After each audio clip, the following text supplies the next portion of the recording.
Muy buenos días, muchas gracias por venir a estas primeras jornadas, ya tengo ganas de que lleguen las segundas, de novela histórica de Berín.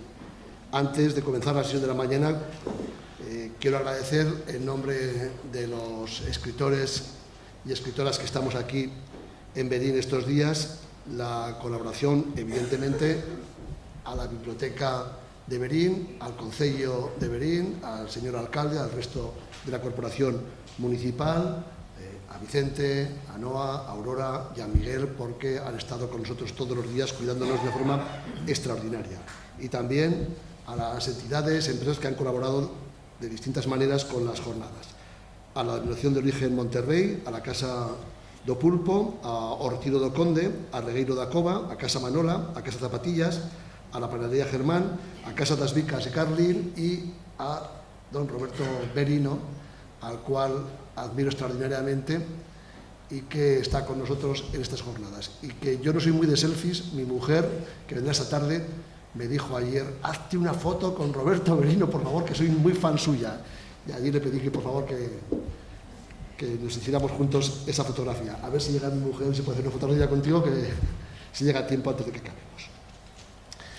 Bueno, pues después de estos agradecimientos, comenzamos la sesión de la mañana, que va a estar dividida en dos partes. Haremos un pequeño descanso de 5 minutos entre una y otra intervención. Y está con nosotros, creo que ya la conocéis muchos, porque ha estado en Berlín en alguna ocasión, Toti Martínez de Lecea, que yo digo siempre que es la gran dama, ella a lo mejor me mira así, que es la gran dama de la novela histórica española, una mujer que empezó a escribir, si quieres no lo cuentas, que empezó a escribir novela histórica porque sí, porque le apetecía y para demostrar que ella podía hacerlo. Es una mujer muy polifacética, ha escrito muchísimos libros, no solamente novela histórica, ha escrito novela para juvenil e infantil, esa serie dedicada a su nieta, que ya tiene 19 años, ¿tiene ya? 18 años. Y pasa ya de su abuela. Y bueno, ya volverá, y que ha tenido muchísimo éxito. Y sigo escribiendo. De otro tipo, déjame acabar. Otro tipo de novelas infantiles, también novelas, los grafitis de mamá, los grafitis de la abuela, novelas juveniles, y por supuesto está aquí evidentemente, porque estamos en las jornadas de novela histórica, por sus grandes novelas históricas. Toti nos dice muchas veces, pues a Pepe Calvo, a Posteguillo, a mí mismo, nos dice, oye, es que vosotros escribís sobre los grandes personajes, ¿no? El gran capitán, el Cid, Trajano. Si no, a mí me interesa la gente común, la gente normal, los que no tuvieran voz. Por eso yo le pedí a Toti que nos hablará de lo que le dé la gana, adelanto, ¿no? Pero le pedí que nos hablara de esa gente que ha sido borrada de la historia, que ha sido borrada por los poderosos, que ha sido oprimida por los poderosos, esa gente que ha estado ahí, ha construido, ha trabajado, ha sufrido, ha vivido, ha disputado, ha hecho historia, pero que las grandes crónicas, los grandes episodios, los grandes momentos de la historia los han solido orillar. Esa gente que no tiene voz, esa gente que ha construido nuestro modo de ser y de pensar, la mayoría del género humano, y que a Toti le interesa muchísimo en sus novelas. Mujeres, marginados, en fin, le pedí que hablara de eso, hablará, como digo, de lo que quiera, pero hablaré. Con ustedes, Toti Martínez de Lecea, que siempre es un verdadero placer escucharla. Gracias, Toti.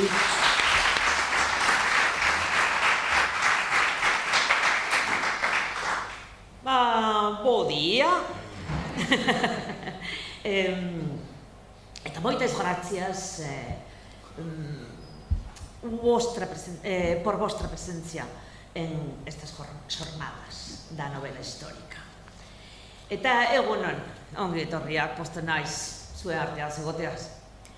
Bien, pues como comenté ayer al final de la charla, que pues es verdad que yo no fui a la novela desde la historia, sino que fui a la historia desde la novela. Es la novela la que me ha llevado hacia la historia. En casa, los chavales no lo entienden, pero hasta los 14 años o así no entro a la televisión. Vitoria-Gasteiz, frío de narices.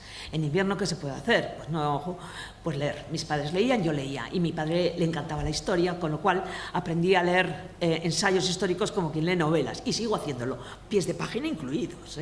Que me llevo cada sorpresa, además, después de haber escrito algo y luego leo un pie de página y digo, maldita sea. No era así. Y si puedo lo cambio, y si no, pues no. Bueno. Pero lo que me interesó fue leer una novela y después saber qué es lo que había pasado en realidad, si el escritor me contaba la verdad o simplemente qué es lo que había pasado con los personajes que aparecían en la novela, que cuando se acababa la novela, pues ya qué le pasó después, ¿no? Y eso fue lo que me llevó a la historia. Y he leído, pues, novela histórica, pues no voy a decir toda, que sería una pasada, pero muchísima novela histórica, no solamente la nuestra, porque es bastante reciente, pero sí la francesa, por ejemplo, que es ya decimonónica, la rusa, la inglesa, la alemana y la italiana también. Oye, El gato pardo, ¿quién no ha leído El gato pardo? No. ¿Y por qué empecé a escribir tarde? Pues porque no había novela en mi tierra, y tampoco en España, porque era la misma época que empezábamos todos casi, novela histórica, y de aquí, ¿qué pasa? Que no hay novela. Y entonces, pues dije, pues escribo yo. Hice una apuesta con un amigo, eso ya lo he contado varias veces. Fui nadadora de campeonatos y fui buena nadadora. Y ahora me decís que pase la ría nado y te os digo que sí, que mañana. Pero lo otro probablemente estaba ahí danzando, ¿no? Estas historias que se pueden contar y tal. La historia, la gran historia de los historiadores, de reyes, de conquistadores, de papas, de grandes santos, de grandes personajes, conquistas, batallas, luchas, pues es la que nos ha transmitido la historia, que últimamente ya los historiadores están trabajando más el pueblo, pero hasta hace no mucho eran las grandes historias. Pero porque las escribían los cronistas, y los cronistas escribían para el señor que les pagaba. Y vosotros sabéis mejor que yo como un cronista, aparte de lo que comentaste ayer, ¿quién comentó tú? Sí, pero también tenemos, por ejemplo, la Armada Española de Felipe II, contada por los españoles y contada por los ingleses, y no es igual. Y no es igual, según quien lo cuente. Pero bueno, estos cronistas jamás se han interesado, porque no había por qué, de las mujeres, de los embarazos, de las muertes en los partos, ni siquiera de las reinas. Tenemos nombres de reyes y no tenemos nombres de reinas, que es una cosa muy curiosa. Dices, ¿con quién se casó? El rey y sus hijos. Y oye, ¿y la que los parió dónde está? No sabemos apenas nada de campesinos, de pescadores, de labradores, de comerciantes, de artesanos, nada, que eran los que pagaban los impuestos, que eran los que mantenían a las dos clases pudientes, que eran los nobles y la iglesia, y muy abajo nosotros, el pueblo, pagando impuestos, trabajando las huertas de los señores, trabajando, cuidando de sus animales, yendo a la guerra, cuando no había ejércitos, y cuando los había, pero cuando no había, el señor decía, dejarlos arados y que nos vamos a luchar contra el señor de al lado. Esta gente no aparece en la historia, y es la gente que a mí me gusta, porque es con la que yo me siento más identificada, lógicamente, porque también soy del pueblo. Y preguntaréis, entonces, ¿cómo puedes hacer novela histórica si no hay documentación? Es que sí la hay, rascas y la hay. Están testamentos, ventas de huertas, leyes, juicios, sentencias, costumbres, esas están. Por ejemplo, hay estatuas, hay cuadros, sobre todo en la Edad Media, al comienzo de la Edad Media, hay cuadros que son religiosos casi todos, pero que los personajes están vestidos como iban vestidas las personas de esa época. Aparece la Virgen María y aparece San José vestidos con unos trajes muy extraños, y los reyes, y resulta que son trajes que se usaban en el siglo XIII, en el siglo XIV. Así que también tenemos eso. Tenemos cuadros de comerciantes ricos que se hacían pintar y están ahí. Y luego tenemos, por ejemplo, el amigo Émeric de Picot, que vino por aquí, que vino aquí a Santiago y dejó, pues eso que llaman la primera guía turística, contando por cada pueblo por donde pasaba, cómo era la gente, qué comían, en qué creían, que a nosotros los vascos nos pone a parir. Una de las cosas que dice que es muy divertido es que los vascos enseñan sus partes delante del fuego, que se levantan las faldas y a calentarse. Pero resulta que en un libro de horas, el libro de horas del duque de Berry, que son miniaturas preciosísimas, ahí vemos a los campesinos recogiendo las cosechas, arando, ocupándose, y hay una imagen preciosísima de dos campesinos y una campesina delante del fuego con las faldas levantadas y los hombres también, viéndoseles sus partes. O sea, ¿qué viene a contar este tío? Bien, cogiendo de aquí, cogiendo de allí, cogiendo las creencias, porque las creencias La mitología no fueron cuentos para niños, fueron creencias, la gente creía. Ahí tenemos la Ilíada con Homero, hablándonos de la guerra de Troya, pero también nos habla de Zeus, de Hera, de Poseidón, porque la gente creía que existían. Así que estas tradiciones, estas leyendas también aportan un plus para decir, bueno, y creían que había una diosa, creían que había una bruja. Bien, pero lo que no sabemos es cómo festejaban, cómo hacían fiestas, cómo se casaban los aldeanos, o sea, no los ricos, eso ya lo sabemos, los pobres, cómo se casaban o solamente se rejuntaban. Porque, por ejemplo, en nuestro pueblo, en el País Vasco, había una tradición que iban a cata como con los melones, ¿no? Iban a cata como los melones. Juntaban las dos familias, juntaban a la pareja jóvenes y esperaban a que tuvieran hijos, 3, 4 hijos, y entonces los casaban. Que era un escándalo, y la Iglesia ya desde el siglo XIV, XV protestando que eso no era moralmente decente. Sin embargo, desde el punto de vista de la gente sí era lógico. Si mi hija, por ser hija única, iba a heredar mi caserío con mi tierra, si es que la tenía, porque en realidad ni caserío ni tierra eran propios, solían ser del Señor, pero bueno, pues más adelante, en el siglo XVIII, en el XIX, porque esto ha durado, si mi hija se casa con tu hijo y muere del parto, tu hijo se va a casar con otra, con la cual va a tener hijos, y mi caserío y mi tierra van a ir a los hijos de esa señora, que ni es mi familia ni es nada. Por lo tanto, aquí me dais 3 o 4 nietos y luego hablamos de casar. Aseguramos la descendencia. Y, por ejemplo, los testamentos son muy curiosos porque dejan la casa al hijo. Si este no tuviera hijos, pasaría a su hermano, hasta la 4ª generación. Si en la 4ª generación no hay más hijos, pues pasa a la rama de al lado, pero nunca a la familia de fuera. Esto se queda en casa, ¿no? O, por ejemplo, como hombres que se casaban con mujeres propietarias de caserío, se cambiaban el apellido. Y se cogían el apellido del caserío para que los hijos tuvieran el apellido del caserío. Y de estas, pues son pequeñas cosas que aparecen. Están los fueros de todas las zonas, los fueros de Vizcaya, o los fueros de Álava, los fueros de Aragón, que leyéndolos ves las leyes y ves cómo se juzga a las personas y ves cómo se acusa a las mujeres por haber tenido amores fuera del matrimonio, los castigos para ellas, los castigos no castigos para ellos.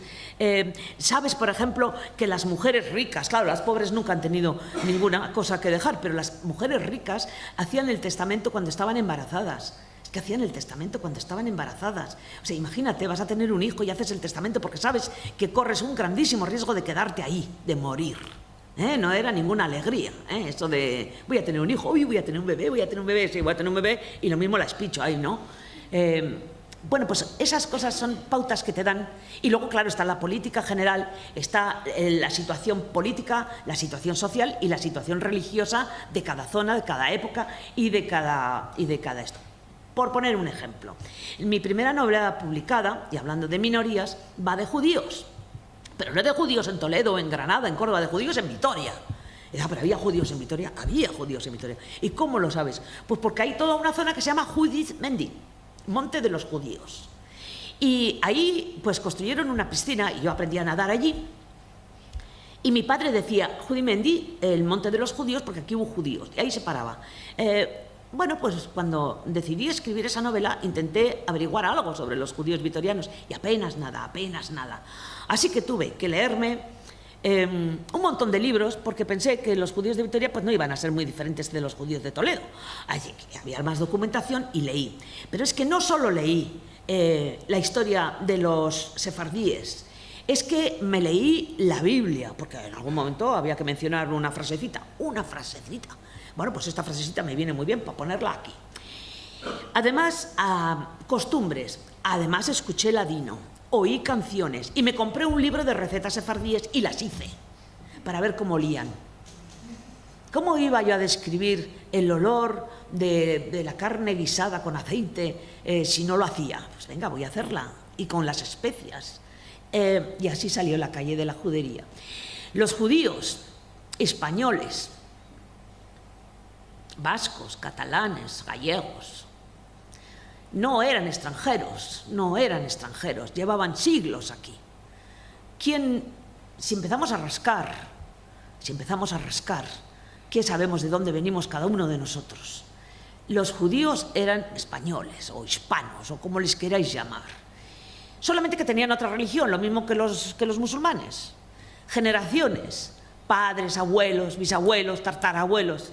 Coña, ¿de dónde eran pues? Pues de aquí, no eran de otro sitio, solo que tenían otra religión y otras costumbres. Pero luchaban igual cuando había guerra, sufrían igual cuando había escasez de alimentos o cuando había inundaciones.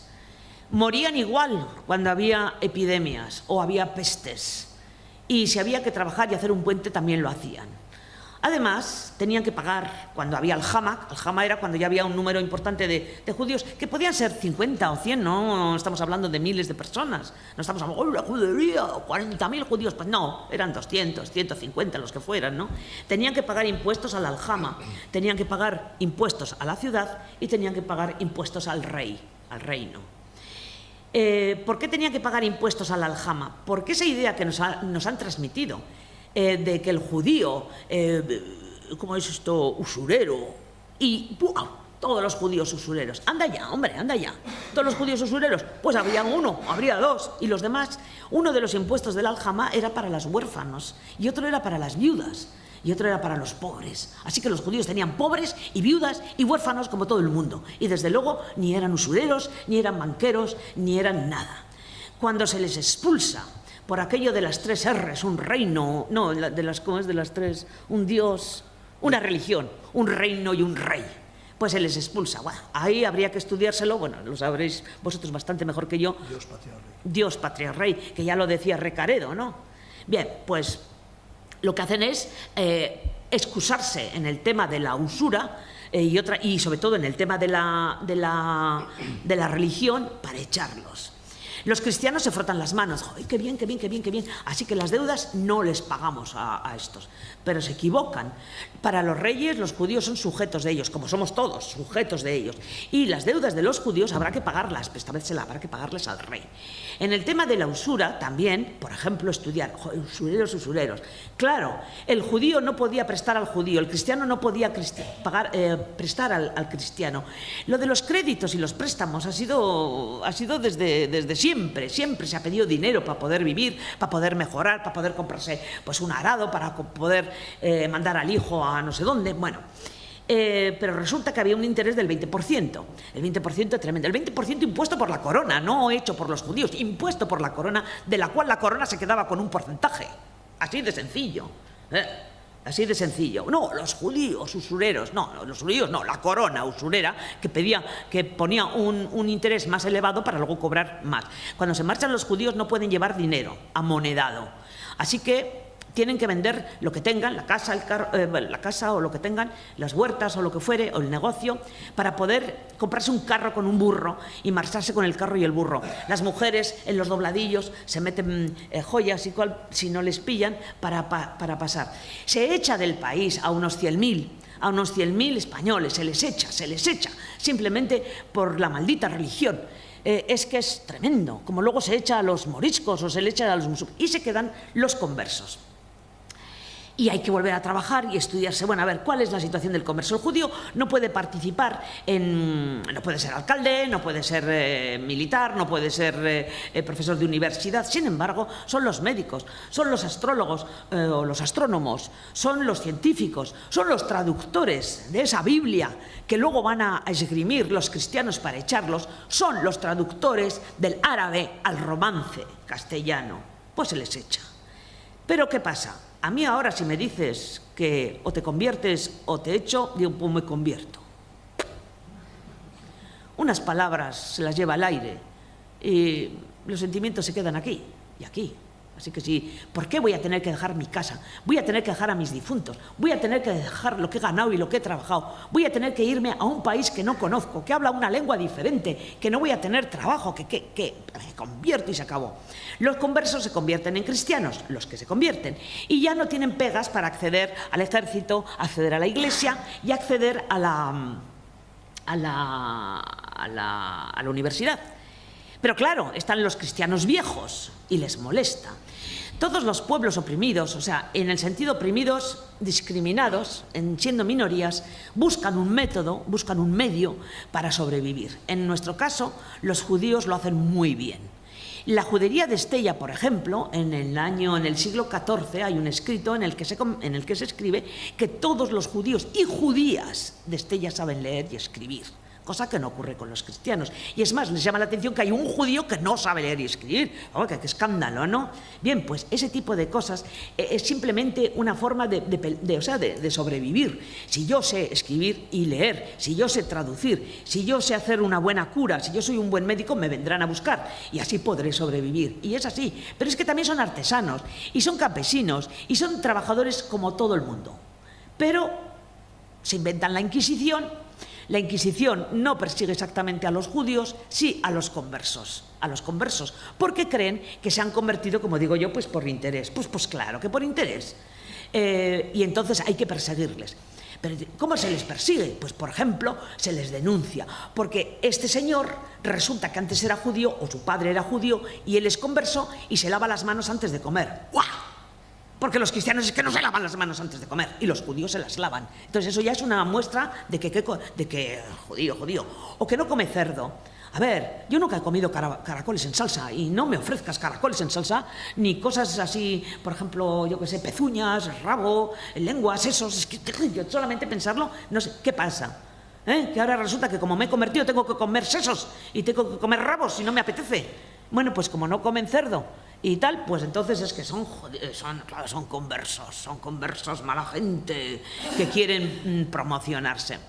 Y esos a los que persigue la Inquisición.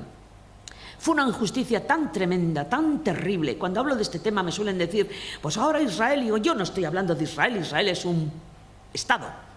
Y yo estoy hablando de españoles que fueron perseguidos simplemente porque pensaban y creían porque creían en otra cosa. Esas son nuestras minorías. Se crea la Inquisición y consigue echarlos, y consigue meter el miedo en la piel, que es algo que los gobiernos, los estados, los gobernantes consiguen muy bien, meter el miedo en la piel. Cállate, no digas, no hables, no pienses. Y se les acaba los chivos expiatorios, así que atacan a las minorías protestantes, que ya empiezan a entrar en el país con sus Biblias escritas en romance, no en latín, con sus Biblias escritas, que las traen traducidas de Francia y de Inglaterra, las traen traducidas. Y ya está tocando un poco el dogma, porque mientras tú no sabes latín, y es la gran mayoría de la gente, por supuesto, la que no sabe latín, el cura pues va y dice lo que le da la gana, porque aquí lo pone y como no puedes controlarlo, pero claro, si lo sacas en castellano, en romance, ya, oye, aquí no pone eso, aquí no pone eso, ya vas a protestar y por lo tanto mejor acabar con ellos. Y luego viene se monta toda una organización que es la Inquisición. Claro, la Inquisición es tribunales, no, son todo curas, ahí hay abogados, hay notarios, hay secretarios de todas partes, secretarios de ayuntamientos, secretarios de tal. Pero es que además hay familiares, es decir, personas que en los pueblos diversos van a hacer de espías, de vigilantes, a ver si este cumple, a ver si no cumple, y los van a denunciar. Es una red tremenda, una organización que, claro, una vez que han acabado con los judíos, con los conversos, les han metido el miedo, una vez que han ahorcado y han quemado a unos cuantos herejes, por Delibes, que, por cierto, entre paréntesis, ayer Pepe habló del hereje de Delibes. Delibes decía que su novela no era histórica. Vale, pues venga, que venga y que lo vea. Pues si me estás contando una historia del siglo XVII o del siglo XVI, sobre unos protestantes en Valladolid, pues, no sé, te habrás documentado, ¿no? Bien, pues ¿a quién atacan? Pues al pueblo. Otra vez volvemos al pueblo y viene la gran caza de brujas. ¿Por qué no se persigue a las brujas, por ejemplo, en el siglo X? O en el siglo VII, ¿qué pasa? ¿Que no había brujas entonces? No, empieza a haberlas en el siglo XV. En el siglo XV empieza a haber brujas justo después de la peste negra de finales del XIV, 1380 y tantos, la peste negra que deja al país, a este y a toda Europa, bajo mínimos, porque la mitad de la población, en algunas zonas la mitad de la población desaparece. está la peste, después vienen otra serie de epidemias terribles, viene una sequía de años inmensa, está la guerra de los 100 años que a nosotros no nos toca, pero toca en Francia y que lógicamente pues ahí hay problemas. ¿Y qué más hay? Y bueno, y se muere la gente. Con lo cual, en la pirámide, rey, nobleza, iglesia y abajo el pueblo, es el pueblo el que trabaja, como hemos dicho antes, para esos nobles y esos curas, bueno, esos monasterios. Es el pueblo quien paga los impuestos, es el pueblo quien va a la guerra. Pero si ese pueblo muere, y muere porque son más, no es que los nobles no se mueran de la peste, es que los de abajo son mucho más. Y porque además cuando llega la peste no llega de golpe, uy, ha llegado la peste, no, la peste va viniendo y se sabe, la gente se mueve. Oye, hay peste en Mallorca, hay peste en Barcelona, hay peste en Zaragoza. Para cuando llega aquí es que ya se sabe que viene la peste. Para entonces los nobles se meten en sus torres, tienen grano, tienen pozos dentro de las torres, cierran las puertas y ahí se quedan. Y aguantan porque son 3, 4 meses. Los monasterios igual, cierran las puertas, tienen sus huertas, tienen sus animales, tienen sus pozos de agua y no entra ni Dios durante el tema de la peste. Pero la gente normal, nosotros, andamos por la calle y la peste se contagia por el aire. Entonces, muere más gente. La demografía europea y la nuestra cae y por lo tanto hay que levantarla. Y ahí volvemos otra vez a la historia. ¿Por qué se acusa a unas mujeres de hacer cosas absolutamente imposibles? Por ejemplo, volar en escobas. Vale, yo no conduzco, me he tenido que traer al Barbas para que me traiga hasta Berín. Pero fíjate con una escobilla lo bien que vendría yo.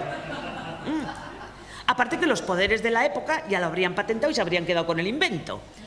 Pero es que si yo hablo y no me grabáis, puedo decir mañana, no lo he dicho, es que no he dicho que yo no he dicho eso, pero si lo escribo, se queda escrito. Y cuando un inquisidor escribe, yo con mis propios ojos vi a una bruja bajar como una lagartija boca abajo por el muro de la casa y cayó en los brazos del diablo y huyeron. Y yo con mis propios ojos vi como una mujer se lanzaba desde la ventana y volaba a los brazos del diablo. Y además añade, les perseguimos, los cogimos, los juzgamos y los quemamos vivos. Y yo añado, hijo de puta. Es que no hay otra palabra, como diría mi madre, por favor, que ha sido a colegio de monjas. Digo, ya, pero es que hay y oye, y no, con mi respeto a las putas, diría como en antiguo castellano, y de puta. Y de puta, que queda muy bien. Vamos a ver, ¿cómo puedes decir semejantes mentiras? ¿Cómo has podido juzgar, cómo has podido matar, asesinar a una persona diciendo que ha hecho esas cosas que no ha hecho? El aquelarre, otra de las palabras que hemos dado los vascos al diccionario internacional. Aquelarre. El aquelarre no existe. El aquelarre es una palabra que se inventa Valle Alvarado, que es un inquisidor que va de Logroño a Zugarramurdi en 1610 a investigar un tema que el abad de Urdax, señor de Zugarramurdi y de Urdax, denuncia. Es un familiar de la Inquisición, denuncia. Aquí hay brujería. Lo que hay un problema con los campesinos con sus vasallos, que probablemente habrían dicho, estamos hasta el moño de ti. Así pues, ala. Y viene este tío, que no sabe euskera, y le enseñan lo que es la cueva, que no es una cueva, que es un túnel, con un río, que es el río del infierno, y y un prado que dice, aquí bailan. ¿Y cómo se llama este prado? Aquelarre, que significa prado del macho cabrío, pero es que siempre hay cabras en ese prado, ¿no? Y entonces, el macho cabrío es un personaje negro, oscuro, huele mal, pero resulta que nuestra mitología es un personaje positivo, es un semental. Y no solo es un semental, su olor impide que las ovejas, hay un bicho, ¿no? Que las ovejas, el pastor que tiene un cabrón, las ovejas están sanas, y el que no, pues se pueden enfermar. O sea, es un personaje dentro de nuestra mitología positivo. Pero claro, ojos negros, rojos, huele mal, es el diablo. Cuando Valle Alvarado va a Zugarramurdi, lleva 70 preguntas para hacer a los que va a interrogar. En ninguna de esas preguntas pone aquelarre, pone junta de brujas, reunión de brujas, concejo de brujas. No pone aquelarre, pero a partir de entonces, aquelarre. Si hubiera ido a otro lugar, por ejemplo, tenemos otro cerca de donde nosotros vivimos que dicen que era sitio de reunión de brujas, se llama Petralanda. Pues ahora estaríamos hablando de petralandas. Vamos a hacer una petralanda. ¿Y cómo se hace una petralanda o un aquelarre? Se reúnen las brujas todos los días, según el inquisidor Pierre de Lancre, todos los días. ¿Y qué hacen? pues invocan al diablo. Pues tampoco sabemos cómo invocan, porque sería interesante. Si nos dijeran cómo invocan, pues podríamos invocarle, oye, por curiosidad. Aga, viga, igalaga, sagalaga. Mira, ha aparecido. Bueno, pues no sabemos cómo. Aparece el diablo, mitad hombre, mitad macho cabrío. La cabeza de macho cabrío con 3 cuernos. El torso de hombre, los brazos de hombre con largas uñas y ya de la cintura para abajo de cabrón, de macho cabrío. Y aparece oliendo a azufre, claro, que viene del infierno.